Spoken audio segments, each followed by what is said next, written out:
আমি আপনার বঙ্গবাণী কাগজের রিপোর্টার ছিলাম, আপনি জানেন না? আমার খবরের 14 জন রিপোর্টার, সবারই নাম জানা আমার পক্ষে সম্ভব নয়। তা তো নয়। একদিন আমার লেখা শ্রাদ্ধ করাতে আমি প্রতিবাদ করি, ফলে আমার চাকরিটা চলে যায়। মনে করছে আইন শৃঙ্খলা বজায় রাখতে যদি আপনাকে বরখাস্ত করেও থাকি, তার জন্য তুমি ভুল করছে। অনেক কিছু আছে এই বইতে, তার অর্ধেক হয়তো আপনার মাথায় ঢুকবে না, আর এইগুলো হচ্ছে ভাব, তাও হয়তো আপনি বুঝবেন না। তাই খুব একটা স্থূল অভিযোগ শোনাচ্ছে।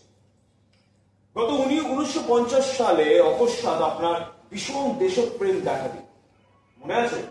আপনি এই বঙ্গবাণীর কাগজের মারফতে নেতাজি স্মৃতিরক্ষার তহবিলের ডাক দেখেছিলেন। কত টাকা উঠেছিল তাতে? বেশি ওঠেনি। খবরের কাগজে সব হিসেব ছাপানো হয়েছিল। এই 10-12 হাজার টাকা উঠেছিল। তাই দিয়ে তো আর নেতাজি ভবন করা যায় না। তাই টাকাটা আমি সরকারের হাতেই দিই। মিথ্যে কথা বলছে। উঠেছিল 2,22,000 টাকা। বাংলা, পাঞ্জাব, উত্তরপ্রদেশ, উড়িষ্যার মানুষরা দিনের পর দিন না খেয়ে 4 আনা 8 আনা করে জমিয়ে আপনার কাছে পাঠিয়েছিল, আর আপনি তার মধ্যে থেকে 2,10,000 টাকা চুরি করেছেন। খবরদার! লাফালাফি করে লাভ নেই। প্যারিসে ট্রেডি লিওনেজ, লন্ডনে লয়েডসেও আপনি ওই টাকা গচ্ছিত রেখেছেন। সব কাগজপত্র ফটোস্ট্যাট ছাপা হবে এই বইতে। অর্থাৎ বঙ্গবাণী কাগজের মালিক বিকাশ মুখুর্জি একজন চোর।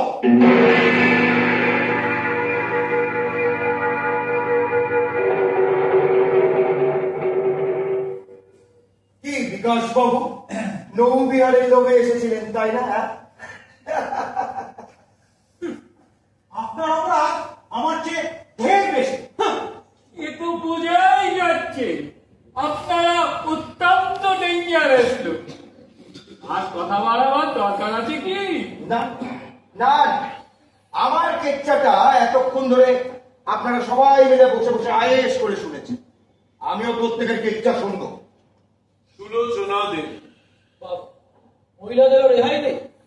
না, সুলোচনা দেবী, আপনার স্বামীর কাগজ যখন অত্যন্ত দুরবস্থায় পড়ে, অর্থাৎ এই 55 কি 56 সালে, তখন মূলত আপনার অধ্যাবসায় এই কাগজ আবার উঠে দাঁড়ায়। এ কথা কি সত্যি? কি বলছেন? আমি তো কিছু বুঝতে পারছি না। বুঝতে আপনি ঠিকই পারছেন। আপনাদের এই ন্যাকামোগুলো আমার আর সহ্য হয় না। নিজের ইচ্ছার বিরুদ্ধে স্বামীর নির্দেশে অত্যন্ত গুটি গুটি সতীসাধ্যীর মতন আপনি অসুখী হলেন। পাকে ঠেলে ফেলে দেওয়া স্বামীর পক্ষে খুব সহজ, কিন্তু পাক থেকে টেনে বের করে আনা আর সম্ভব হলো না। তাই আজও ফিনিক্স স্টিল কর্পোরেশনের মালিক অমল চাটুর্যের সঙ্গে আপনার অবৈধ সম্পর্ক। অমলকে লেখা আপনার 6টি পত্র, আর আপনাকে লেখা অমলের 4টি পত্র এই বইতেই ছাপানো হবে।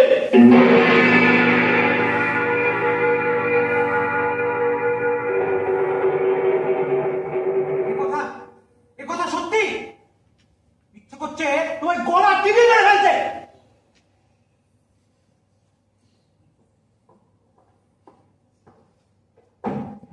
আমার মনে কোনো পাপ নেই। কি বলবে? বলবো। আগে আপনি আমাকে কেরানির চাকরি দিয়েছেন। হ্যাঁ, চেহারাটা কিরম চেনা চেনা মনে হচ্ছে। আগে হ্যাঁ, আমি আপনার কেরানি ছিলাম। আপনার এই বক্তৃতাগুলো তো লিখতাম আমি। সে সব রাজনীতিকরাই করে। অন্যের লেখা বক্তৃতা পড়াই আমাদের রুটিন ব্যাপার। কিন্তু পশ্চিমবঙ্গ সরকারের মন্ত্রী হয়ে মার্কিন রাষ্ট্রদূতের সঙ্গে এত চিঠিপত্র আদান প্রদানও কি সব রাজনীতিজ্ঞেরা করে থাকে? এসব কি বলছেন আপনি? অনেক কিছু আছে এই বইতে। কমিউনিটি প্রজেক্টের নাম করে টাকা চুরি, নির্বাচনে ব্যাপক দুর্নীতি, বড় বড় কোম্পানির কাছ থেকে ঘুষ নেওয়া। কিন্তু সবচেয়ে বড় বিস্ময়কর তথ্য যে ফাঁস হয়েছে তা হলো মার্কিন দূতাবাসে সামরিক বিশেষজ্ঞকে লিখিত আপনার 1357 চিঠি। মনে পড়ছে? সেই চিঠিতে আপনি পশ্চিমবাংলায় কোথায় কত পুলিশ আছে, কোথায় কত সৈন্য আছে, বাংলাদেশের সীমানায় আমাদের রক্ষা ব্যবস্থা কেমন এবং কালিম্পং এবং দার্জিলিং আমাদের দুর্বলতা কোথায় আপনি সব জানিয়েছেন।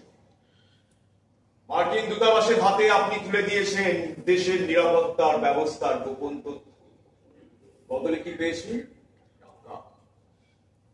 মার্কিন ব্যাংকে জমা পড়েছে আপনার নামে কয়েক লক্ষ ডলার।